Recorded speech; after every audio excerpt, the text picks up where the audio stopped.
Hello everybody, welcome to law tips. आज मैं आप लोगों के लिए एक नया सेशन लाया हूं जिसमें हम लोग आज लुकआउट नोटिस के बारे में डिस्कस करेंगे। जैसा कि आप सभी को पता है कि अभी जो दिल्ली में रिपब्लिक डे के दिन जो वायलेंस हुआ है, जो राइट्स हुए हैं, तो उसमें जो मेन अक्यूज्ड हैं उनके अगेंस्ट होम मिनिस्ट्री ने और दिल्ली पुलिस ने लुकआउट नोटिस इशू किया है।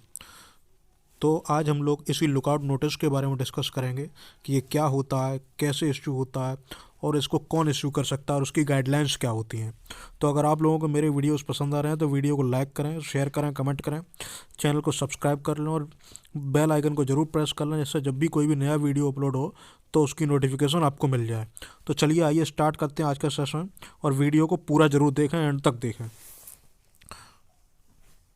तो सबसे पहले ये है कि लुकआउट नोटिस होता क्या है, व्हाट डज इट मीन। तो लुकआउट नोटिस को लुकआउट सर्कुलर भी बोला जाता है और एब्रीविएशन फॉर्म में इसको LOC भी कहते हैं। So the lookout notice is also known as lookout circular and abbreviated as LOC।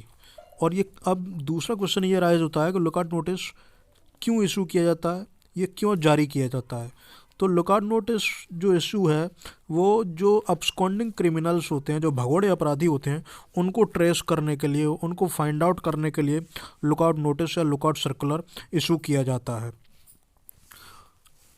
दूसरा जो कंडीशन है कि ये लुकआउट नोटिस क्यों इशू किया जाता है, तो वो ये है कि ऐसे लोग जो अब्सकॉन्डिंग क्रिमिनल्स, जो भगोड़े अपराधी हैं, उनकी एंट्री या एग्जिट को जब कोई लॉ इन्फोर्समेंट एजेंसी देश की जो है, जैसे CBI या इन्फोर्समेंट डायरेक्टरेट या कोई और लॉ इन्फोर्समेंट एजेंसी को अगर ऐसे अपराधी की, ऐसे अब्सकॉन्डिंग क्रिमिनल की ज़रूरत होती है, तो उसकी एंट्री और एग्जिट को ट्रेस करने के लिए, उसको प्रिवेंट और मॉनिटर करने के लिए, रोकने के लिए लुकआउट नोटिस इशू किया जाता है।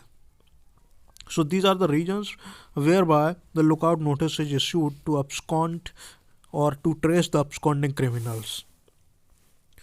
इसके बाद दूसरा पॉइंट ये राइज होता है कि इंडिया में इसकी क्या सिचुएशन है, इंडिया में इसका क्या पर्सपेक्टिव है। तो लेट मी टेल यू कि लुकआउट नोटिस जो इंडिया में है, तो इसका जो पब्लिकेशन है, उसकी जो बेसिक गाइडलाइंस हैं, वो मिनिस्ट्री ऑफ होम अफेयर्स, जो गृह मंत्रालय के द्वारा इशू की जाती हैं, और इसका पब्लिकेशन भी इंडियन सिटीजन से रिलेटेड जो होता है वो मिनिस्ट्री ऑफ होम अफेयर्स करता है।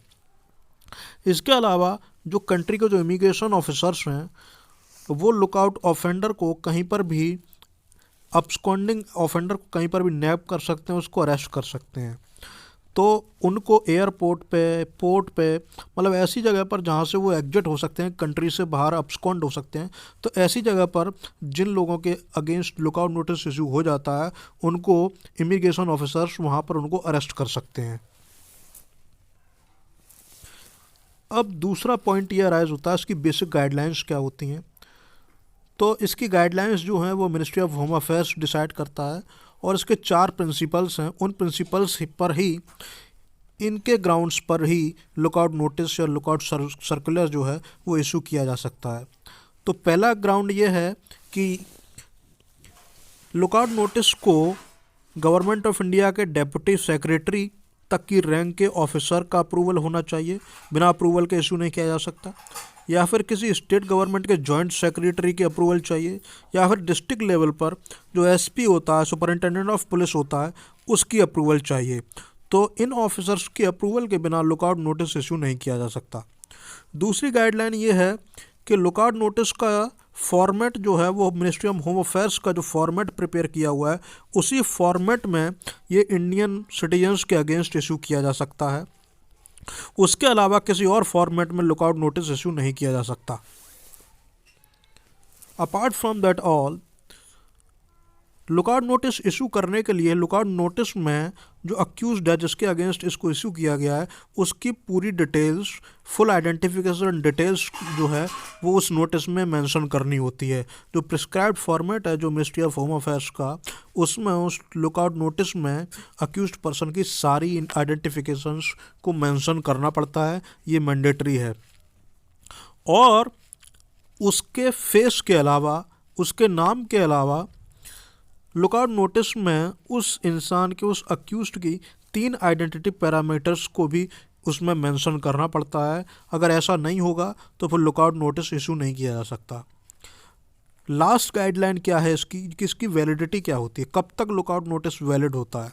तो लेट मी टेल यू कि जनरली लुकआउट नोटिस जो है वो इश्यूइंग डेट जो होती है from the date of issuance से 1 साल तक वैलिड होता है। So generally lookout notice is valid for 1 year from the date of issuance.